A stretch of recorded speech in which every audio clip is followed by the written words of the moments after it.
Serve up a delicious eyeball pie for Halloween. Let's see what's cooking. Let's get the facts. Let's see what's cooking. It's time for Yo-Yo Max 12.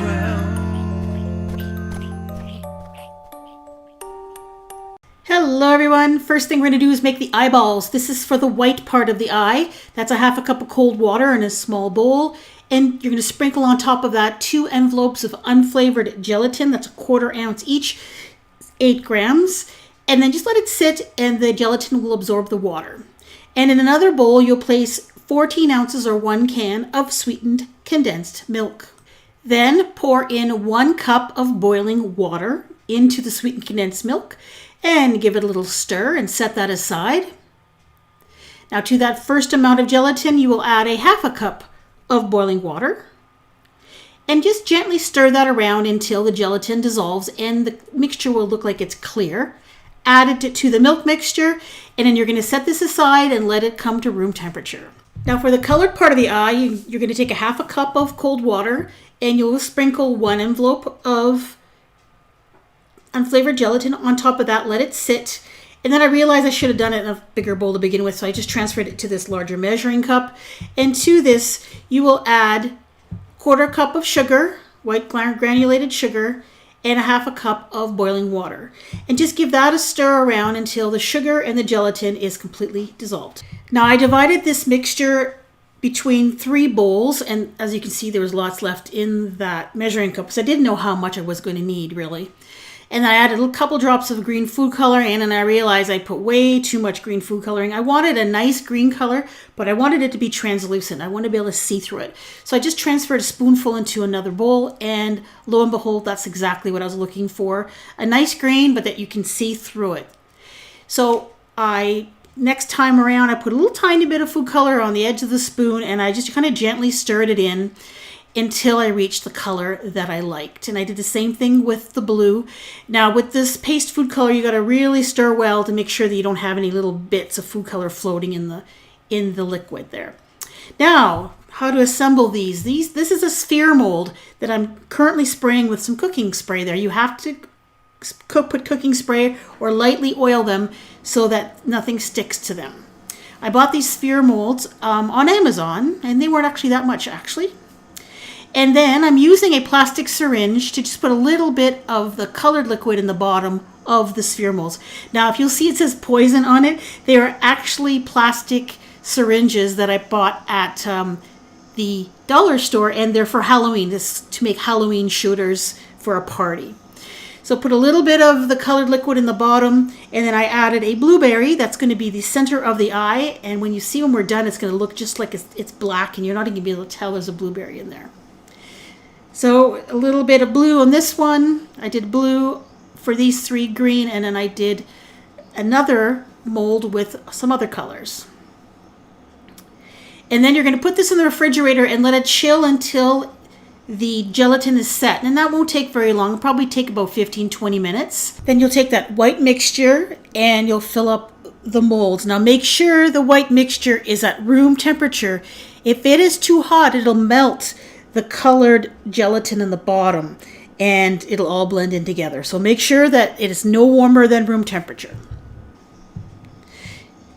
Now if you want to, you could just do half eyeballs. You don't have to do a whole sphere. If you don't want to do a whole circle, you can just do half eyeballs. But I thought for this pie it would be better if they stuck out more, so I decided to do the spheres instead.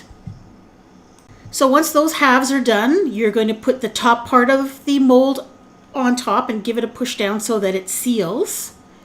And then you're going to fill them up using those little holes. And that's why I bought those syringes, is I figured it would be easier to fill them up if I had something that would be easily be able to put liquid in a small hole like that. Obviously you could use a measuring cup with a little spout or something. It doesn't have to be a syringe, but these were quite cheap at the dollar store, and they're actually perfect for this video because it's Halloween themed. So fill them up. I didn't fill them up completely to the top because I wanted there to be a little flat spot, because when you lay these on a plate or put them down, they're going to roll all over if they're perfectly round. You want them to sit and not roll around on the table. So I went almost to the top, and then I put these in the refrigerator and let them chill for about an hour or two until they were set. Now, once they are completely set, you can open up your mold. Now you're going to see there's a lot of overflow there, and that's my fault because I actually peeked at them after about 40 minutes and they weren't set, and a lot of that white stuff leaked out. So all I did is just turned it over and they popped out beautifully except for one, and this extra piece just peeled right off. Now you're going to notice that around the edges of the eyeballs there's going to be like a little seam, and there's a couple different ways you can deal with this. For this particular recipe I could have just left them. I didn't have to touch them at all. I tried just peeling it off with my fingers and that worked, but what worked better was just a clean dry cloth, and I just gently rubbed the edge of it and it took all of that fringe or whatever you want to call it off of those eyeballs. And I think the eyeballs turned out amazing. I just love the way they look. Now here are the ones I made in another mold, and I thought I would try to get rid of that excess by just going around, and again there's lots of overflow there because I was peeking to see if they were done yet, and I found that if you just kind of rub your finger around there, I kind of got rid of it. Now this particular mold was an experiment. I didn't grease it. I was wondering if you actually had to grease it, and look what happened. The colored part of the eye stayed stuck in the mold. One of them was okay, one red one, but the other ones, everything was still stuck in the mold. So make sure you put a light coating of cooking spray in these silicone molds prior to filling them. Now we're going to make the pie part. Start off with 8 ounces of cream cheese at room temperature, blend it up, and then add in 2 tablespoons of white granulated sugar, and then continue to beat until it's nice and smooth. Then add in 1 cup of Cool Whip or 1 cup of sweetened whipped cream. And then thoroughly fold it in until it's completely combined and it's nice and smooth. And then we're going to put this into a pie shell. Now this is a graham wafer crust. It is a commercially made one. I bought it at the store this way. Graham wafer crusts are very easy to make. If you want to find a recipe, there's going to be lots of them online, so just look it up. Then spread it out evenly in the pie shell. Just try to be careful and get it nice and even because we want the liquid we're going to pour on it to be even as well when we're done. So take 3/4 of a cup of boiling water. To that, add 1 package of Jell-O. I'm using strawberry. You could use raspberry or cherry as long as it's red. And give it a stir until the Jell-O is dissolved. Then you're going to add in either a 1/2 cup of cold water, or in this case, I'm using a 1/2 cup of ice cubes. And the reason you add the ice cubes instead of water, it just cools it down a little bit faster so you don't have to wait quite as long. Put the ice cubes in, stir it around until the ice cubes are melted, and then we're ready to add this to the pie.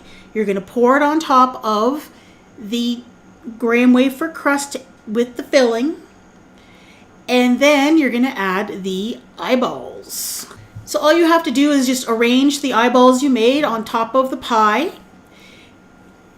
And you'll notice that there's a container there with some red liquid. I didn't put all of that gelatin mixture in there because I knew I was going to be adding eyeballs. It was going to cause a little bit of displacement. And sure enough, when I added all the eyeballs and arranged them, I realized that that red liquid was starting to go over the edge of the crust, and it was going to look messy, and it was going to be really hard to pick it up to put it in the refrigerator. So I took the syringe that I had, and I just sucked out some of the Jell-O liquid just to reduce the level in the pie so that it just wouldn't be as messy. So you don't use quite all of the red gelatin mixture for this. And then put it in the fridge and let it chill for a couple of hours until it's set. And there it is in all its glory. I just love how this looks. I was so happy with the way this turned out. Especially eyeballs. The eyeballs look awesome. And yeah, you can see the blueberry if you look really close, but otherwise it just looks like the eyes have a black depth in them. And they look quite realistic for a gelatin eyeball, and it looks like they're floating in a little puddle of blood. And then when you slice it, you end up with an eyeball, end with a yummy slice of no-bake cheesecake with some gelatin on top. This dessert is delicious, and who doesn't love a Jell-O eyeball? Really. Here is a slice from the side. You can see the eyeball goes all the way down and touches the cream cheese part. Now, if I would have only done a half an eyeball, I think it might have sunken in and you wouldn't have seen much of the white sticking out at all. So I think it was a good idea to do almost an entire sphere. Leaving a flat spot on the bottom works great because it keeps them from rolling around on the top of the pie before it's set. So obviously I made more eyeballs than I really needed. I would recommend 1 eyeball per serving, and that way everyone gets a great little eyeball staring up at them when they get their piece. Hope you enjoyed this video. Thank you for watching. I absolutely love making Halloween desserts. They are so much fun to find and to create. I have others on my channel. I have other eyeball themed videos, and one of them is this one. These are eyeball cake pops that you serve on a spoon and on a fork.